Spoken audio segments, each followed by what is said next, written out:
Monster Hunter. It's a video game. They made a movie out of it. Let's get right to it. I clapped when it said New World. You know, like it does in the games. A new world. A new world. The film starts with a sand ship sailing across the desert being attacked by some black Diablos. Note that I said some, implying more than one. It'll be important later. You get some jump scares, some people die, then Tony Jaa falls off the boat, leaving him stranded. None of the monsters go attack him, they all leave him alone. After all, if they did attack him, we would be missing one of our main characters. Now is an appropriate time to talk about the music. Listen to this shit. This doesn't fit anywhere in this movie.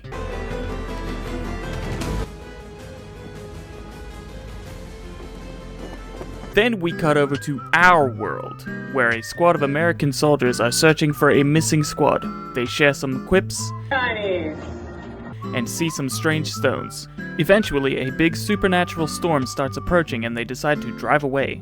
The stones light up as they get caught in the storm, and then they wake up in a large desert. After looking around, they find the missing squad all burned up and dead. They get in their vehicles and start trying to find their way back. During this, they sing a little military song. This isn't foreshadowing for anything, as that would be silly. They find themselves at the bones of a Gen Moron, to which they note that it is bigger than a dinosaur. Tony Jaa then reappears up by some cliffs, where he notices the soldiers are in danger, so he fires a warning shot to get their attention. The soldiers start firing at him as they think he is hostile. Our main girl Alice tells them to cease fire as the substance that was on the warning shot was chalk. Okay, why would you assume that just because it's chalk, that means it isn't hostile? For all you know, he could have intended to get a headshot. But Corpride, he didn't hit them, so obviously the chalk was just a warning signal. Okay, let's try this. Imagine for a second that Tony Jaa fucked up and his arrow hit one of the soldiers. Would Alice then have assumed that because it was chalk, it was meant as a warning? But it's chalk. What else could it mean if not a warning? It could just as easily be a way for hunters to mark their kill. My point is that these soldiers could not possibly know what this chalk is supposed to represent. Moving on, they notice something big coming for them, so they try to drive away.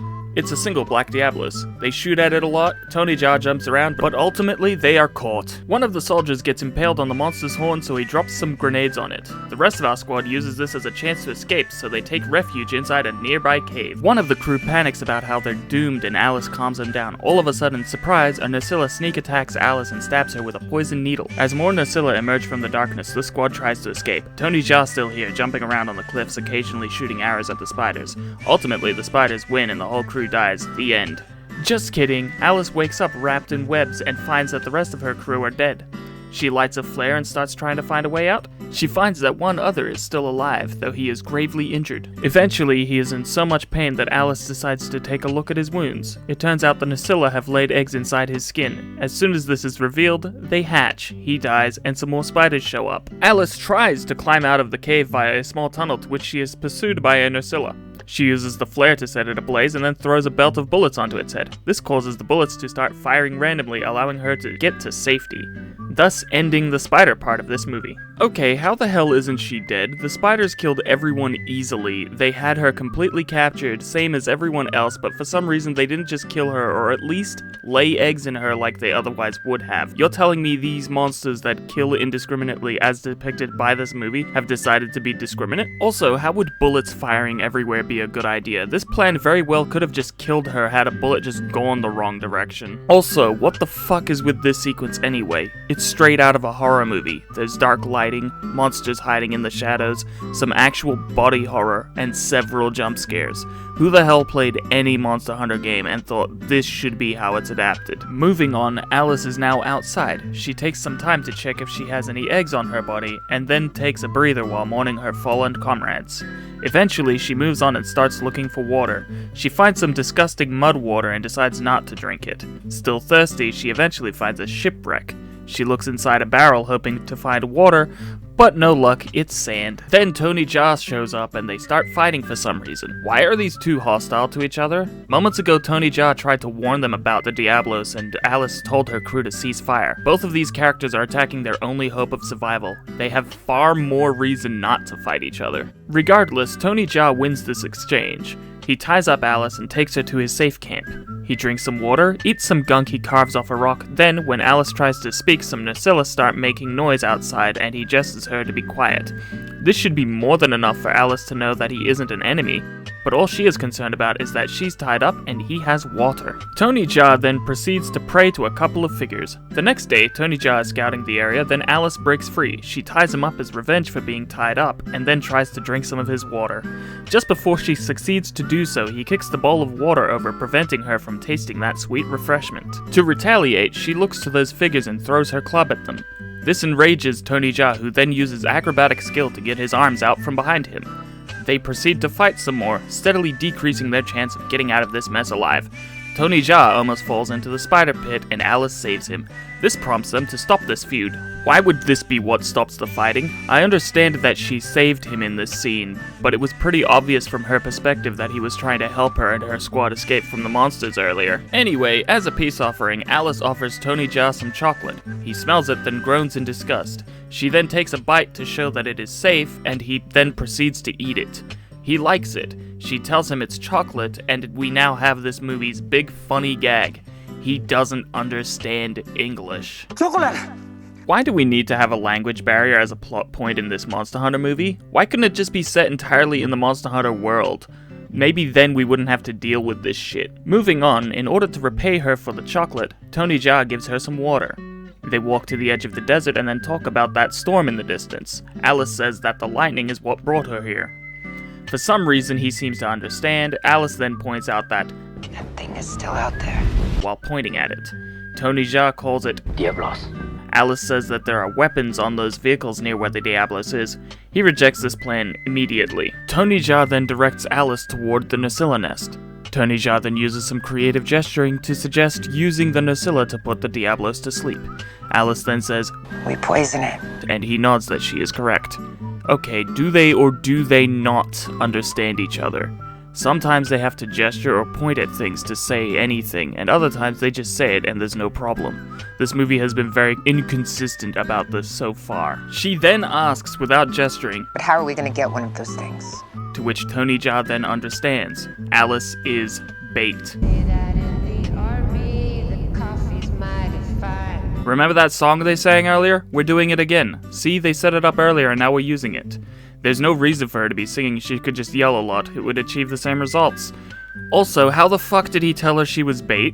How the hell did he tell her to stand out in the open making noise? What kind of creative gesturing would he have to do to communicate this? Anyway, a single Nucilla emerges and starts chasing her. Why didn't more come out like they did before? Who cares? They then trap the thing via a rope trap that they had set up, and then Tony Jaa cleaves its head open with a greatsword. He then cuts its stinger off and they only take that. More spiders start coming for them now that they already have what they need. It would have been bad for our protagonists if they had come out earlier. Moving on, our protagonists then proceed to play with some Velcro. They get worried about the spiders outside, and then Tony Jaa prays again. Alice asks, "Is that your family?" To which he again seems to understand and confirms that it is. She also has no problem understanding him here. Tony Jaa then implies to her that they are dead, to which she apologizes. He tells her it was Rathalos, setting up that a Rathalos is in this movie. Make up your mind, movie. Do they understand each other or not? You'll constantly play the language barrier for laughs, but whenever they have a serious discussion, it just doesn't matter. We now proceed to the preparations for their escape plan. Tony Jaa is seen cutting up the Nucilla pincer to make a sleep arrow. We also see Tony Jaa take Alice to one of the shipwrecks where they set up a rope contraption and collect some resources. We see Alice practicing to use a slinger and then being shown how to use the dual blades. Once preparations are complete, they use the rope contraption to catapult a barrel into the desert to lure the Diablos into their desired position. They then take this opportunity to run towards the weapons that Tony Jaa had previously declined using. The Black Diablos quickly catches up to them, so they stop moving. For some reason, this causes it to not attack them. Why the fuck wouldn't it attack the last place it felt them, you failure of a movie? Tony Jaa then stabs his greatsword into the sand and uses himself as a decoy. They start running in different directions and the Diablos chases him. He drops his family statues and almost dies picking them up. Instead of getting hurt, he gets a big opportunity to shoot the monster with the sleep arrow. The arrow pierces the Diablos' eye, but surprisingly, it doesn't put it to sleep, nor does it hinder its vision. Tony Jaa gets knocked back by a tail swing, and just before the Diablos was about to finish him, Alice starts shooting it with the Jeep's turret. The Diablos was about to experience some negative effects of being pierced in the eye with a sleep arrow, but then it just brushes it off. Alice fires a rocket launcher at the Diablos, but alas, it does nothing. It charges towards her and she gets in the car. It then flips the car. As she emerges from the vehicle, she is in immediate danger. But before the Diablos can finish her, Tony Jaa is just magically on top of it with his greatsword. He stabs it between the horns. What the fuck is this supposed to be, some kind of baby Diablos with a soft spot or something? Just because there's a divot doesn't mean that the scales are weaker there. Anyway, he jams it in a bit further but gets thrown off. With that distance he flies, he should be dead now. Alice uses her slinger to grapple onto the Diablos so that she can then jam this greatsword in even further. It thrashes around a bit, but this just works. The Black Diablos is now dead. Now they just have to deal with the other ones that we saw at the beginning. Just kidding, they don't show up.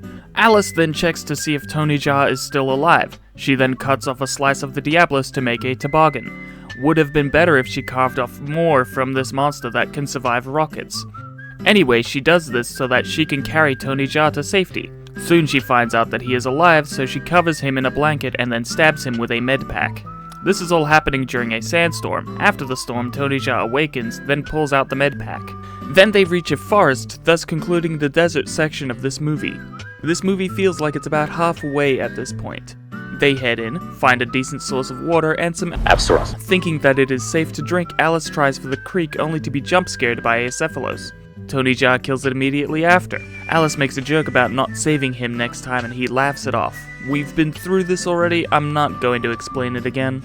The two make a camp and start cooking the Cephalos. Tony Jaa calls it chocolate as he gives it to Alice yet again with this not understanding. I am so very tired of this point being so inconsistent in every scene. In the middle of the night, the forest gets set on fire by the Rathalos. This causes the Apsaros to start stampeding. Our protagonists are in trouble and here comes a savior using... what the hell weapon is this? At first I thought that the move he was using was Super AED from a charge blade, but later we see he's using a switch axe.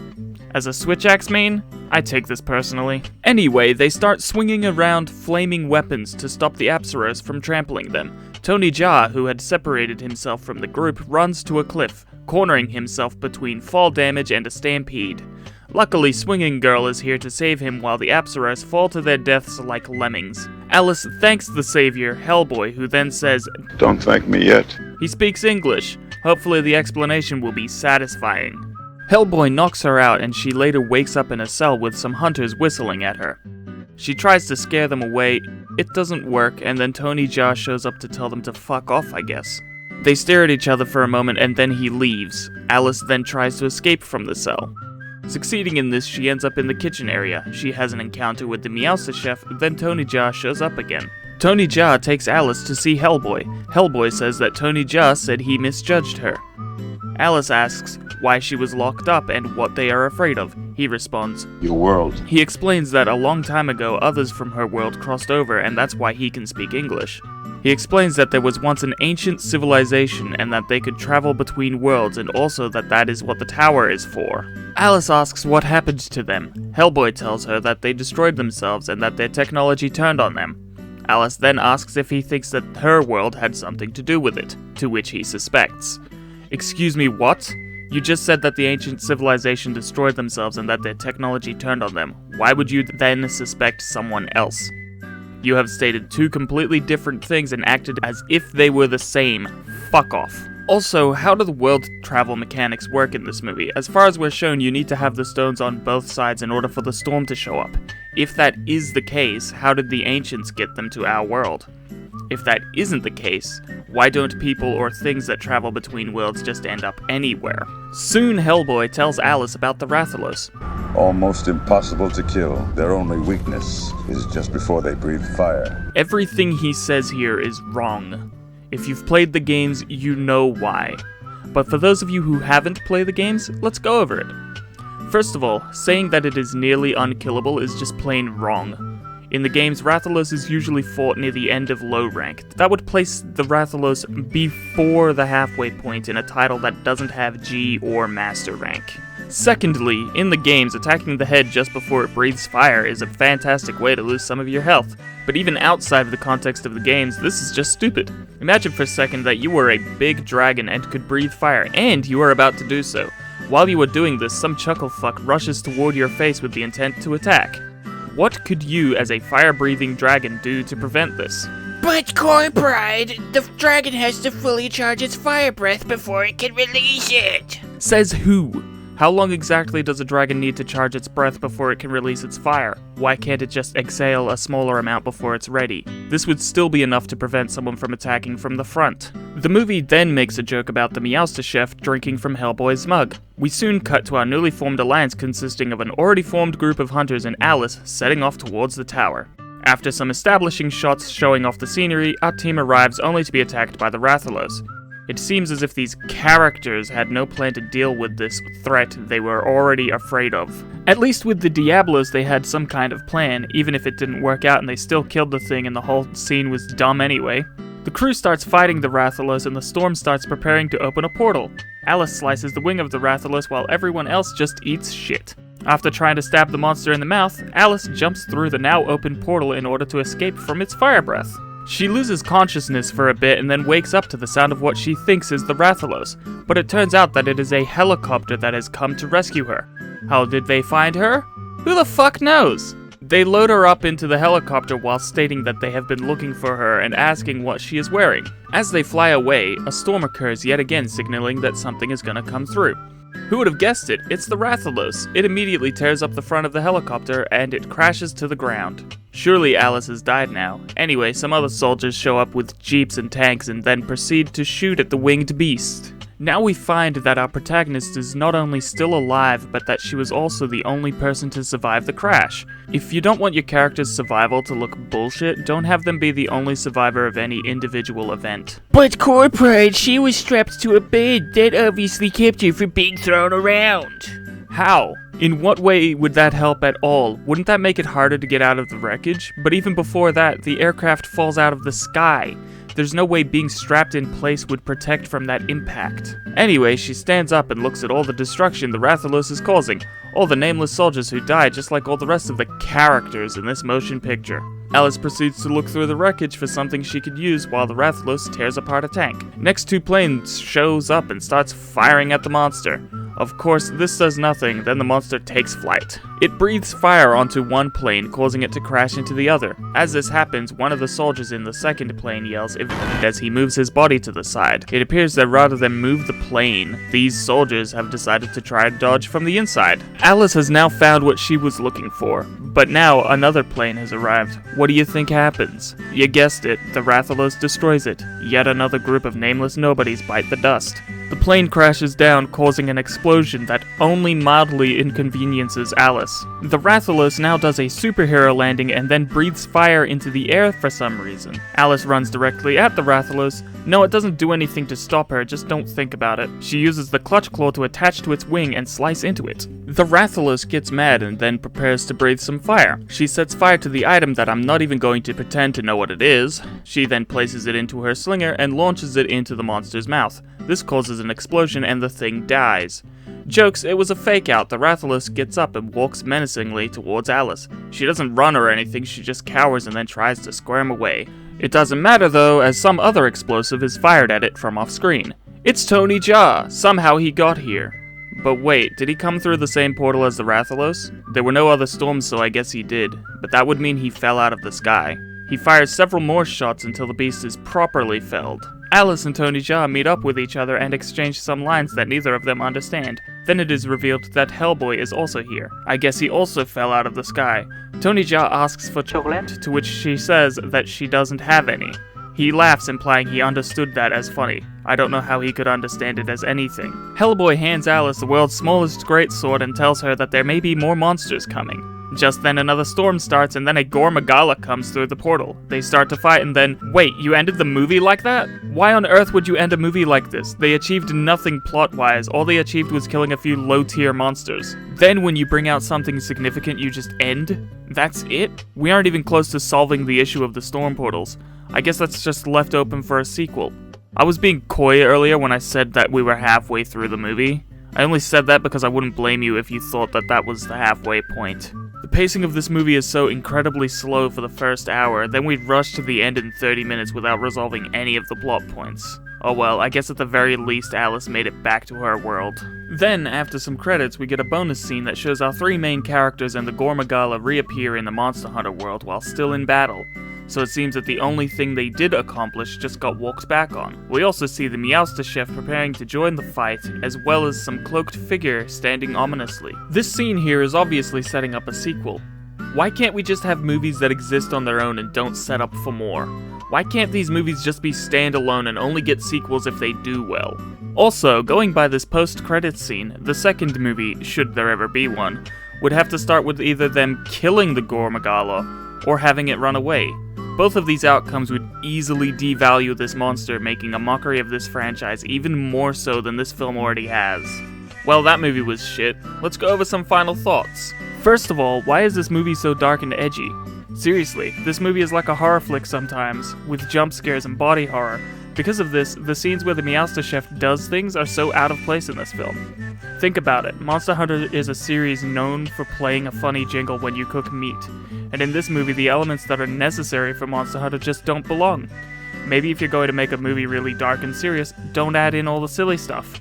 You probably noticed that I haven't been referring to anyone by their proper in-movie names. That's because outside of our main protagonist, they don't have any. Not even in the credits. This film has a problem with characters in that it introduces many, but only the main three exist as more than just fodder. They're just introduced to die so that we know the situation is dire, because I guess a fire-breathing monster isn't dire enough. Though I guess it is really hard to give anyone names or characterization when your storyline has left everyone unable to understand each other.